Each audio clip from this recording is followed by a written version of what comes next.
তোমার ক্লাস শুরু করি। আসসালামু আলাইকুম আমার প্রিয় শিক্ষার্থীবৃন্দ, আশা করি তোমরা সবাই ভালো আছো। আজকে আমাদের আলোচনার টপিক হচ্ছে কোড জেনারেশন চ্যাপ্টার 9। লেখো পার্থ। কোড জেনারেশন চ্যাপ্টার 9 লিখছে সবাই?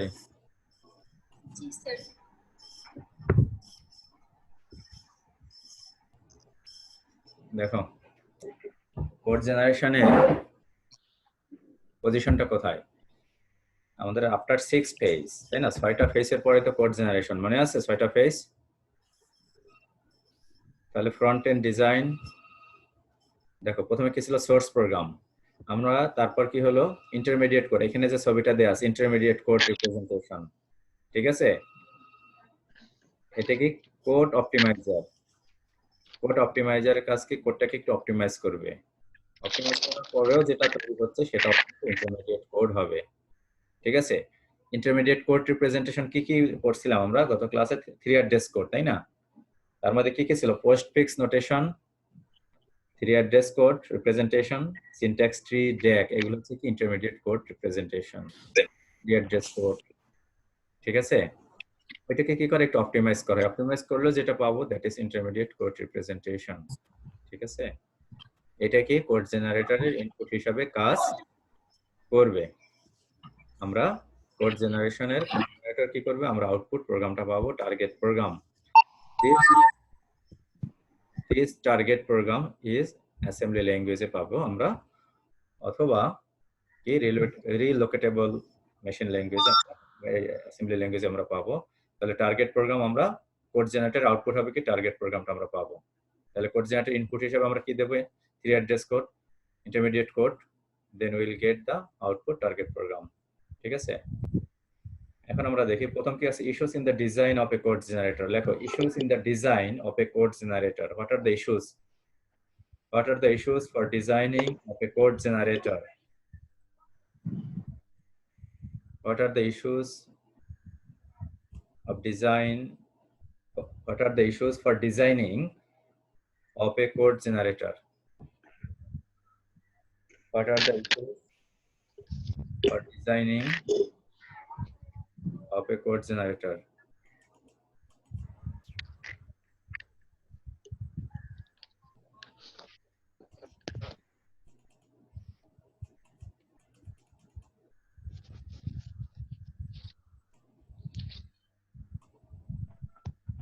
লিখছো?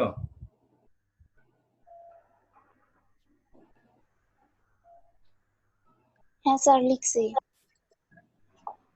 দাঁড়াও।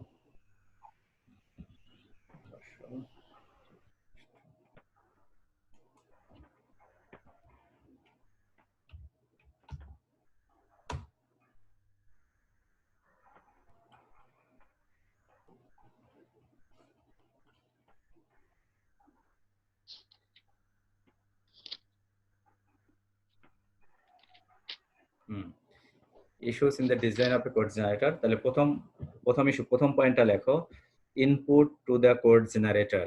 First point, input to the code generator. মানে ইস্যুগুলো কি কি?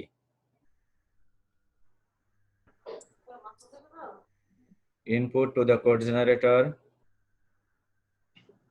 then target program। 2 নম্বর পয়েন্ট হচ্ছে টার্গেট প্রোগ্রাম।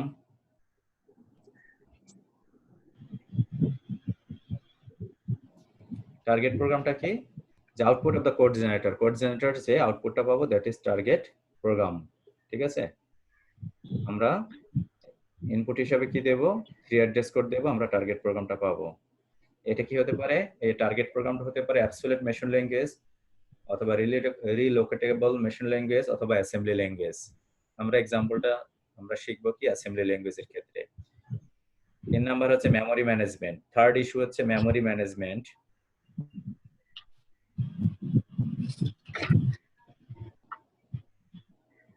বুঝছো? Third issue memory management. Fourth issue হচ্ছে ইনস্ট্রাকশন সিলেকশন। ফোর্থ ইস্যু হচ্ছে কি ইনস্ট্রাকশন সিলেকশন। দেখো ইনস্ট্রাকশন স্পিডের উপর কি কম্পিউটারের এক্সিকিউশন টাইম, প্রোগ্রামের এক্সিকিউশনের টাইম কি কম বেশি হবে।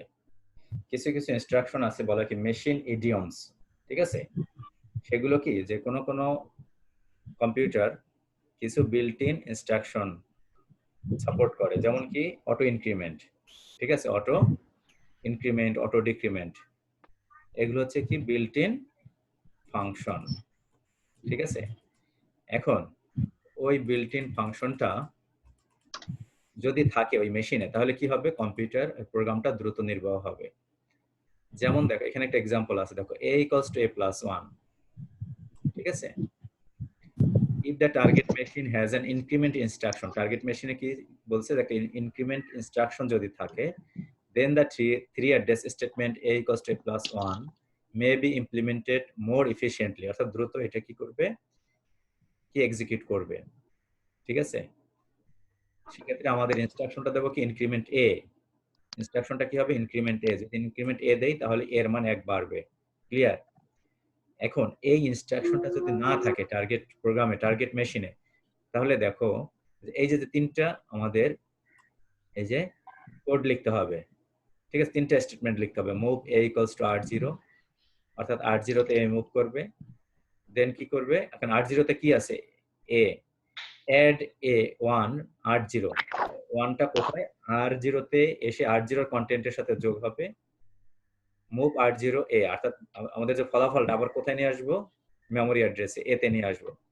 তার মানে দেখো যদি টার্গেট প্রোগ্রামে ইনক্রিমেন্ট এই ইনস্ট্রাকশনটা যদি থাকে তাহলে একটা স্টেটমেন্ট দিয়ে আমাদের কাজটা হচ্ছে, আদারওয়াইজ আমাদেরকে তিনটা স্টেটমেন্ট দিয়ে এই ইনস্ট্রাকশনটা, এই 3 অ্যাড্রেস কোডটাকে ইমপ্লিমেন্ট করতে হবে, এই কস্ট a+1, ঠিক আছে। সেই কথাই বলা হচ্ছে যে এর উপর যে ইনস্ট্রাকশন সিলেকশনের উপর ভিত্তি করে কি যে এটা প্রোগ্রামটা ফাস্টার হবে না স্লোয়ার হবে।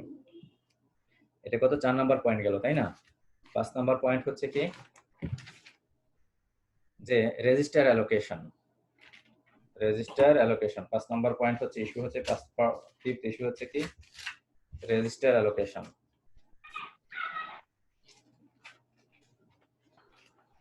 অর্থাৎ যখন স্টেটমেন্ট গুলো যদি রেজিস্টার ব্যবহার করা হয় তাহলে কি হবে, ফাস্টার হয়, তাই না, কারণ মেমোরি ডিভাইসের মধ্যে রেজিস্টার কি ফাস্টার। তাহলে ইনস্ট্রাকশন গুলো বা স্টেটমেন্টের মধ্যে আমরা যদি রেজিস্টার ব্যবহার করতে পারি তাহলে কি হবে, এটা ফাস্টার হবে, সেটা বলছে রেজিস্টার অ্যালোকেশন। তারপর হচ্ছে 6 নম্বর হচ্ছে choice of evaluation order, choice of evaluation order, choice of 4 evaluation. নাম্বারটা কি ছিল স্যার? কোনটা? 4 নাম্বারটা 4 নাম্বার ছিল, 4 নাম্বার লেখো ইনস্ট্রাকশন সিলেকশন, ইনস্ট্রাকশন, জি স্যার, ইনস্ট্রাকশন জি সিলেকশন। স্যার, 5 নাম্বার হচ্ছে রেজিস্টার অ্যালোকেশন, জি স্যার, ওকে স্যার। অর্থাৎ efficient utilization of register is particularly important in generating good code. efficient utilization of register, রেজিস্টারটা যদি আমরা যথাযথভাবে ব্যবহার করতে পারি, কারণ রেজিস্টার ফাস্টার, অন্যান্য মেমোরি ডিভাইসের সাথে রেজিস্টার হচ্ছে কি ফাস্টার, তাহলে কি হবে কি এক্সিকিউশন টাইম কমে যাবে। চয়েস অফ ইভ্যালুয়েশন অর্ডার, অর্থাৎ ইভ্যালুয়েশন অর্ডারটা ইভ্যালুয়েট মানে কোন ইনস্ট্রাকশনের পর কোন ইনস্ট্রাকশন কোন দিক থেকে আমরা এক্সিকিউট করব তার উপর ভিত্তি করে কি হবে, প্রোগ্রামটা ফাস্টার হবে না স্লোয়ার হবে। মনে করো এখান থেকে তুমি যাবে উত্তরা, তাই না, কারণ উত্তরা যেতে হলে তোমার অনেকগুলো ব্রাঞ্চ আছে, অনেকগুলো রাস্তা দিয়ে যেতে পারো। এখন কোন রাস্তা দিয়ে গেলে তোমার সুবিধা হবে, তাড়াতাড়ি যেতে পারবে, will have to select that way, তাই না। একইভাবে প্রোগ্রামের ক্ষেত্রেও আমাদের আউটপুটটা পেতে আমরা বিভিন্ন দিক দিয়ে আমরা এক্সিকিউট করতে পারি, ওই ইভ্যালুয়েশন অর্ডারটা সিলেক্ট করতে বলা হয়েছে, এটা একটা ইস্যু। দেন 7 নাম্বার পয়েন্ট হচ্ছে approaches to code generator, approaches to code generator, approaches to code generation, approaches to code generation, এই হচ্ছে 7টা ইস্যু। তাহলে 7টা ইস্যু কি কি, প্রথমটা হচ্ছে কি issues in the input to the code generator, দেখো মিলাও, টার্গেট প্রোগ্রামস, তারপর হচ্ছে memory management, instruction selection, then register allocation, choice of evaluation order, 7th হচ্ছে অ্যাপ্রোচেস টু কোড জেনারেশন, ঠিক আছে। এই 7টা হচ্ছে কি issues for designing a code generation. Then will discuss basic blocks, আমরা এরপর করব কি basic block.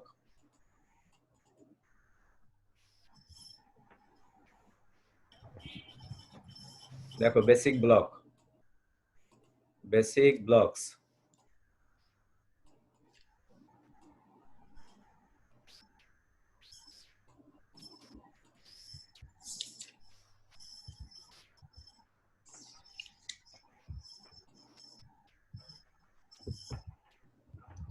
Basic blocks, basic ব্লকের ডেফিনেশনটা কি দেখো, a basic block is a sequence of consecutive statements in which flow of control enters at the beginning and leaves at the end without halt or possibility of branching except at the end। অর্থাৎ কি বলছে, basic ব্লকে কি একাধিক instruction থাকবে, যে instruction গুলো sequentially execute করবে উইদাউট হল্ট, অর্থাৎ কোনো জায়গায় হল্ট করবে না, একটার পর একটা ইনস্ট্রাকশন গুলো যদি সিকোয়েন্সিয়ালি এক্সিকিউট করে, that is called basic block, একটার পর একটা, ঠিক আছে। কিন্তু সব প্রোগ্রামে কি ইনস্ট্রাকশন গুলো সিকোয়েন্সিয়াল এক্সিকিউশন করে না, কোথাও জাম্প ইনস্ট্রাকশন আছে, কন্ডিশনাল জাম্প, আনকন্ডিশনাল জাম্প, এরকম থাকে না। সুতরাং বেসিক ব্লকটা হবে কি, যে সিকোয়েন্স অফ ইনস্ট্রাকশন হতে হবে, যে একটা প্রোগ্রামের মধ্যে একটা উইন্ডো, উইন্ডো মানে কি একটা অংশ বিশেষ, তাই না, একটা ঘরের উইন্ডো মানে কি একটা অংশ, একইভাবে বেসিক ব্লক থেকে একটা অংশ, যেগুলো কি ওই অংশে কি হবে, ইনস্ট্রাকশন গুলো কি হবে, সিকোয়েন্সিয়ালি এক্সিকিউট করবে। দেখো একটা এক্সাম্পল দেয়া আছে, t1 equals to a, অর্থাৎ এগুলোকে t1 t2 t3 এগুলো হচ্ছে টেম্পোরারি ভেরিয়েবল, অর্থাৎ এর সাথে a গুণ হবে, তারপর কি বলছে a ইনটু b, সিকোয়েন্সিয়ালি কিন্তু এক্সিকিউট করে যাচ্ছে, কোনো কন্ডিশনাল জাম্প, কোনো জাম্প ইনস্ট্রাকশন নাই, তাই না, ইফ স্টেটমেন্ট নেই। t3 ইকুয়ালস টু কত, 2 ইনটু t2 t4 আবার t1 প্লাস t3, মানে এখানে বোঝানো হয়েছে যে কি সিকোয়েন্সিয়ালি একটার পর একটা ইনস্ট্রাকশন গুলো এক্সিকিউট হচ্ছে। ফাইনালি কি t6 ইকুয়ালস টু কত, t4 প্লাস t5। তাহলে আমরা এখানে দেখতে পারি t4 প্লাস t5 এ কি হয়, t4 সমান কি হয়, t1 প্লাস t3, আর t5 কত, b1 into b2, b1 into b, অর্থাৎ এই ইনস্ট্রাকশন গুলো কি একটার পর একটা এক্সিকিউট হচ্ছে। সুতরাং এটা একটা বেসিক ব্লক, অর্থাৎ 3 address code, 3 address, the following sequence of 3 address statement, 3 address স্টেটমেন্টের সিকোয়েন্সটাই হচ্ছে কি বেসিক ব্লক, যেখানে কোথাও হল্ট করবে না বা কোনো জাম্প নেই, ঠিক আছে, that is called basic block. এখন আমাদের একটা অ্যালগরিদম শিখবো, সেই অ্যালগরিদমটা কি, লেখো পার্টিশন ইনটু বেসিক ব্লকস, ছোট্ট একটা অ্যালগরিদম, কিন্তু পরীক্ষা আসে, ইম্পর্টেন্ট কিন্তু, পার্টিশন ইনটু বেসিক ব্লকস, লেখো পার্টিশন ইনটু বেসিক ব্লকস। তাহলে আমরা ইনপুটে কি দেব, সিকোয়েন্স অফ 3 অ্যাড্রেস স্টেটমেন্টস, ঠিক আছে, ইনপুটে কি দেব, সিকোয়েন্স অফ 3 অ্যাড্রেস স্টেটমেন্ট, আউটপুটে আমরা কি পাবো, বেসিক ব্লকটা, ওই 3 অ্যাড্রেস স্টেটমেন্ট দেবো, এখান থেকে কি সে বেসিক ব্লকে ভাগ করবে আউটপুটে, ঠিক আছে। তাহলে ইনপুট দেবো কি 3 address statement, sequence of 3 address statement, output পাবো কি list of basic blocks. Method দেখো, 1 নম্বর পয়েন্ট বলছে কি, we first determine the set of leaders, leader বের করতে হবে, একটা ক্লাসে লিডার কারা, কারা নেতৃত্ব দেয়, বুঝতে পারছো, যে নেতৃত্ব দেয় তখনই বুঝতে হবে ওর আন্ডারে কারা কারা আছে, তাই না, নাকি? হ্যালো, হ্যাঁ স্যার। অর্থাৎ লিডারকে যদি পাওয়া যায়, মাথা যদি পাওয়া যায়, তাহলে তো বুঝতে পারবো যে ওর আন্ডারে কে কে আছে, আছে। ঠিক আছে। এখানেও লিডার বের করতে পারলে ওই লিডারের আন্ডারে কোন কোন স্টেটমেন্ট গুলো আছে, তো আমাদের লিডার খুঁজতে হবে একটা সেকশনের, কারা নেতৃত্ব দিচ্ছে, ঠিক আছে। লিডার গুলো বের করবো কিভাবে, দেখো, the first statements of basic block, leader কাকে বলবো, the first statements of basic block এর প্রথম স্টেটমেন্টটাই হচ্ছে কি লিডার, অর্থাৎ যার রোল 1, প্রথমে ধরবো কি যার রোল 1 সে লিডার, তারপর লিডার ধরবো কি যে মনে করো ক্লাসে ভালো রেজাল্ট করে, ঠিক আছে, অথবা কেউ পারফরমেন্সে ভালো, তাকে আমরা লিডার ধরবো, ঠিক আছে, যে প্রম্পট ক্লাসে, তাকে আমরা বুঝতে পারবো কি এই লিডার, তাই না। তাহলে এখানে কি the first statement of the basic block, একটা বেসিক ব্লকের প্রথম স্টেটমেন্টটা কি সবসময় লিডার হবে। এখন কি রুলস এই লিডার গুলো বের করবো, দেখো, the rules we use are the following, তোমরা লিখতে পারো সংক্ষেপে, the first statement is a leader, অর্থাৎ একটা প্রোগ্রামের 3 অ্যাড্রেস কোডের প্রথম স্টেটমেন্টটা কি লিডার ধরবা, তোমাকে 3 অ্যাড্রেস কোড দিল, একটা প্রোগ্রামের 3 অ্যাড্রেস কোড দিল, তাহলে ওই 3 অ্যাড্রেস কোড গুলো প্রথম স্টেটমেন্টে হবে কি একটা লিডার, ঠিক আছে, বুঝতে পারছো। সিকোয়েন্স অফ 3 অ্যাড্রেস কোড দেওয়া হলো, বললো কি যে এখান থেকে বেসিক ব্লক বের করো বা লিডার বের করো, তাহলে কি করবা, প্রথমেই ফার্স্ট স্টেটমেন্টটাকে লিডার ধরবা, 1 নম্বর পয়েন্ট গেল। 2 নম্বর পয়েন্ট দেখো, 2 নম্বর পয়েন্টটা লিখে রাখো, 1 এর 2 এনি স্টেটমেন্ট, এই যে 1 এর 2 এনি স্টেটমেন্ট, 2 নম্বর এনি স্টেট, কার্সরটা যেখানে আছে, any statement that is the target of a conditional or unconditional go to is a leader. Go টুর পরে কি থাকে, একটা লেভেল থাকে না, গো টু 5, গো টু 6, তাই না, বুঝতে পারছো, একটা ভেরিয়েবল থাকে, তাহলে ওই গো টু স্টেটমেন্টে কত নম্বর স্টেটমেন্টে আমরা যাব, দ্যাট ইজ এ লিডার, ওই স্টেটমেন্ট একটা লিডার, গো টু মনে করো 5, তাহলে 5 নাম্বার স্টেটমেন্টটা কি হবে? একটা লিডার। তাহলে কি কন্ডিশনাল আর unconditional go to is a leader. লিখে রাখো, কন্ডিশনাল সংক্ষেপে লিখে রাখো, কন্ডিশনাল আর unconditional go to is a leader. 3 number পয়েন্টটা দেখো, any statement that immediately follows a go to or conditional go to statement is a leader। অর্থাৎ go to তো লিখলে একটা স্টেটমেন্টের পাশে লেখা থাকবে না যে go to 5, ঠিক আছে? অ্যাসেম্বলি ল্যাঙ্গুয়েজে কি লেখা থাকে? go to 5, go to একটা লেভেল দেয়া থাকে, go to R1, go to এত, তাই না? তখন go to ওই স্টেটমেন্টের go to যে স্টেটমেন্টটা লেখা আছে তার নিচের স্টেটমেন্টটা হবে কি? is a leader, ঠিক আছে? that immediately follows a go to, অর্থাৎ go to following statement is a leader। তাহলে তিনটা উপায় আমরা লিডার বের করব। the first statement of the program, ঠিক আছে, is a leader, যে থ্রি অ্যাড্রেস কোড ইনপুট হিসেবে দেওয়া হবে, এর প্রথম স্টেটমেন্টটা কি হবে? একটা লিডার। ক্লিয়ার, বোঝা গেছে? 2 নাম্বার কি হচ্ছে কি? জি স্যার, কন্ডিশনাল আর আনকন্ডিশনাল লিডার থাকবে। কন্ডিশনাল go to 5, তাহলে ওইটা একটা লিডার হবে, ঠিক আছে? go to স্টেটমেন্টের পরে যেটা থাকবে, পরের স্টেটমেন্টটা, সেটাও একটা লিডার হবে, থাকবে। ঠিক আছে? হুম।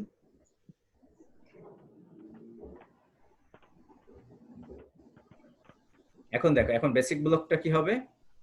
any for each leader, its basic block consists of the leader and all statements up to but not including the next leader or the end of the program। কি বলছে? প্রথম লিডার থেকে শুরু করে পরবর্তী লিডারের আগ পর্যন্ত যত স্টেটমেন্ট থাকবে, that is a basic block, ঠিক আছে? বুঝতে পারছো?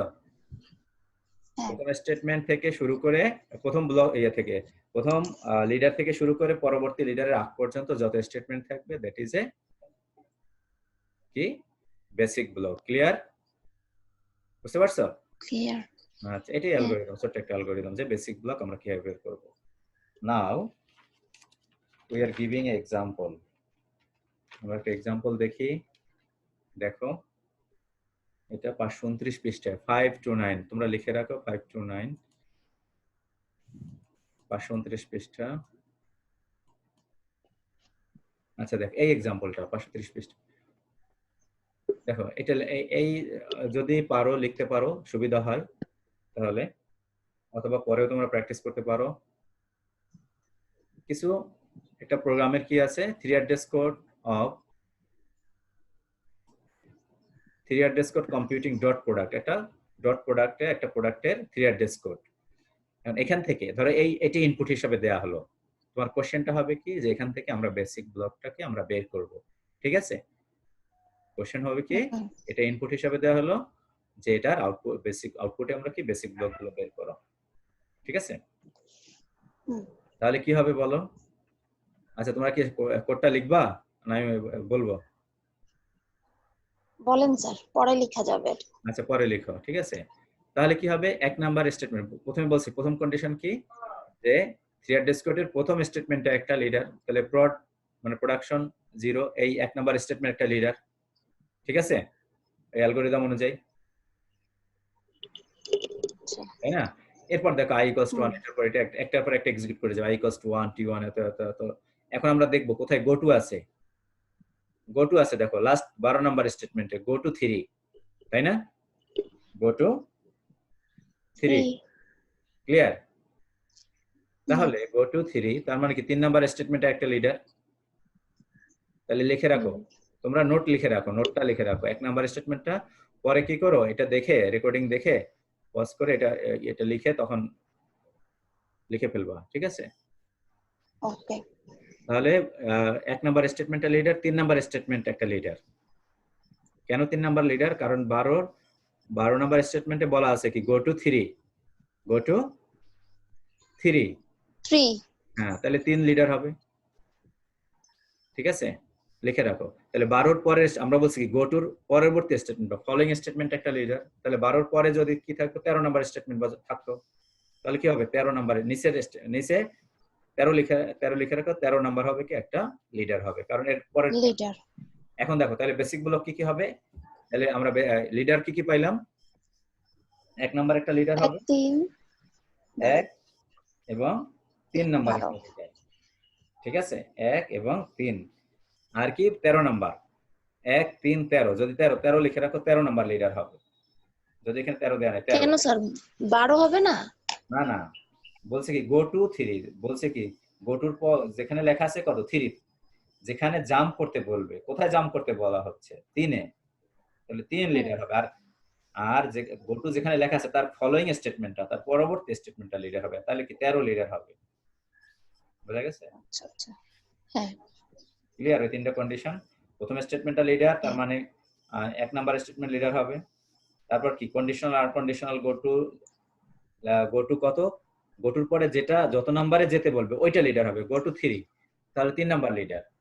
ঠিক আছে, আর কি হবে গো টুর পরের স্টেটমেন্টটা, তাহলে 13 নাম্বার লিডার হবে ওই তিনটা কন্ডিশন অনুযায়ী। তাহলে বেসিক ব্লক হবে কি 1 আর 2 মিলে একটা বেসিক ব্লক, তাহলে লেখো বেসিক ব্লক 1 বা B1 হবে কি 1 2 স্টেটমেন্ট, 1 2 স্টেটমেন্ট, B1 দিয়ে লিখে রাখো সংক্ষেপে। 1 আর 2 হচ্ছে একটা বেসিক ব্লক, 1 আর 2 নাম্বার স্টেটমেন্ট মিলে একটা basic block.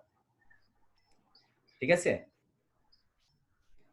2 number basic block হবে কি 3 থেকে 12 পর্যন্ত, 3 থেকে মানে এক বেসিক ব্লক থেকে আরেক বেসিক ব্লক আরেক লিডারের আগ পর্যন্ত, এক লিডার থেকে শুরু করে আরেক লিডারের আগ পর্যন্ত হবে কি একটা বেসিক ব্লক। তাহলে প্রথম লিডার কি এই প্রথম স্টেটমেন্টটা, তাহলে এখান থেকে পরবর্তী লিডারটা কোনটা আছে 3 নাম্বারটা, 3 নাম্বার স্টেটমেন্ট, তাহলে 1 এবং 2 হবে বেসিক ব্লক 1, আর পরের বেসিক ব্লকটা হবে কি 3 থেকে 12 পর্যন্ত। ঠিক আছে, পরের বেসিক ব্লক 3 হবে কি 13 থেকে শুরু করে এন্ড 13 থেকে পরে যদি থাকে। ঠিক আছে, তাহলে কিভাবে বেসিক ব্লক বের করতে আমরা শিখলাম। এরপর আমরা কি ট্রান্সফরমেশনস অন বেসিক ব্লকস, অর্থাৎ বেসিক ব্লকের উপর আমরা কি কি অপারেশন করতে পারি, এটাকে কিভাবে অপটিমাইজ আমরা করতে পারি। ঠিক আছে, two basic blocks are said to be equivalent if they compute the same set of expression। দুইটা বেসিক ব্লককে আমরা কি বলবো, ইকুইভ্যালেন্ট বলবো কখন, if they compute the same set of expression, একই এক্সপ্রেশন গুলোকে সেটি এক্সিকিউট।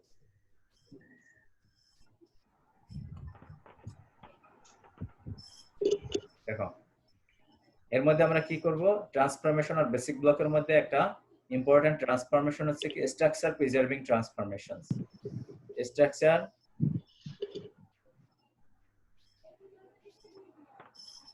আচ্ছা, there are two important classes of local transformation that can be applied to basic block। এটা হচ্ছে কি এই লোকাল ট্রান্সফরমেশন, এই ট্রান্সফরমেশনটা হচ্ছে কি বেসিক ব্লকের উপর, এটা গ্লোবালি করা যাবে, একটা হচ্ছে লোকাল। এটা হচ্ছে কি local transformation on the basic block. একটা হচ্ছে কি দুইটা উপায় এই ট্রান্সফরমেশনটা বেসিক লোকাল ট্রান্সফরমেশন দুই প্রকার। এক নাম্বার লেখো স্ট্রাকচার প্রিজার্ভিং ট্রান্সফরমেশনস, দুই নাম্বার লেখো algebraic transformations. Structure preserving transformations, দুই নাম্বার হচ্ছে অ্যালজেব্রিক ট্রান্সফরমেশনস। দেখো স্ট্রাকচার প্রিজার্ভিং ট্রান্সফরমেশন 4 প্রকার। স্ট্রাকচার প্রিজার্ভিং ট্রান্সফরমেশন কয় প্রকার? 4টা।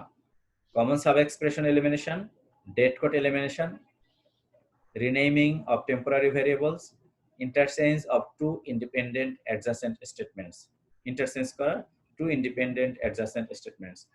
এখন দেখো তাহলে প্রথমেই দেখি আমরা কমন সাব এক্সপ্রেশন এলিমিনেশন। কথাটা কি দাঁড়ায় যে কমন মানে একই এক্সপ্রেশন সাব এক্সপ্রেশন যদি থাকে সেগুলোকে আমরা এলিমিনেট করব।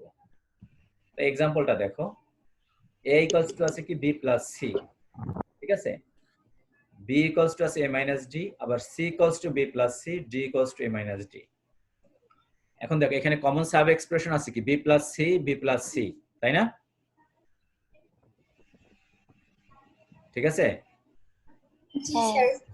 কমন সাব এক্সপ্রেশন আছে কি b plus c, তাইলে c equals to আমরা b plus c টা আছে কোন চলকে এখন আছে a তে, তাহলে c equals to a লিখতে পারি নাকি? জি স্যার। নরমালি তো মিন করে এটা, যেহেতু b plus c এর মান কোথায় আছে a তে, তাহলে এখানে তো b plus c আবার যোগ করার প্রয়োজন নাই। নরমালি চিন্তা করলে আবার দেখো a minus d এর মান আছে কোথায়? b তে আছে, আবার d equals to a minus d, ঠিক আছে, তার মানে এখানে কমন কোনটা আছে? a minus d, তাহলে a minus d আছে কোথায়? b তে, তাহলে আবার তো a minus d বিয়োগ করার দরকার নাই, তাই না? কারণ বিয়োগ করতে গেলে কি সময় লাগবে বেশি, কিন্তু একটা ভ্যালু যদি আমরা কপি করে দেই সেক্ষেত্রে সময় কম লাগে, এক্সিকিউশন টাইম কম লাগে, অর্থাৎ শুধুমাত্র যদি ভ্যালুটা অ্যাসাইন করে দেওয়া হয়, তাহলে সি এর পরিবর্তে আমরা বি প্লাস সি আছে কোথায়, এতে সি ইকুয়ালস টু এ লিখতে পারি, নরমালি দাঁড়ায়। আবার ডি ইকুয়ালস টু বি লিখতে পারি, কারণ এ মাইনাস ডি এর মান কোথায় আছে, বি তে, তাহলে ডি ইকুয়ালস টু বি লিখতে পারি, তাই না? এটা দ্বারা কিন্তু দেখো, কিন্তু আমরা করব কি, C equals to B plus C রেখে দিলাম, আর এই বি প্লাস এই কমন সাব এক্সপ্রেশনটাকে আমরা এলিমিনেট করব না। কেন করব না? দেখো, এইখানের বি প্লাস সি এর মান আর উপরের বি প্লাস সি এর মান, প্রথম স্টেটমেন্টের বি প্লাস সি এর মান আর এখানে বি প্লাস সি এর মান কিন্তু ভ্যালু এক না, ভ্যালু চেঞ্জ হয়ে গেছে। কেন? এখানে বি প্লাস সি, দেখো এখানে এই যে এই বি এর মানটা কিন্তু আবার কি দেয়া আছে, B equals to A minus D, তাই না? বি ইকুয়ালস টু কি দেয়া আছে, a minus d ঠিক আছে? বি এর মানটা চেঞ্জ হয়ে জি যাবে, স্যার তাহলে এখানের বি প্লাস সি আর এই বি প্লাস সি সেম হবে না, ঠিক আছে? কারণ এখানে কেন সেম হবে না? সেম হবে কেন, এখানে বি চেঞ্জ হয়ে, এখানে এ মাইনাস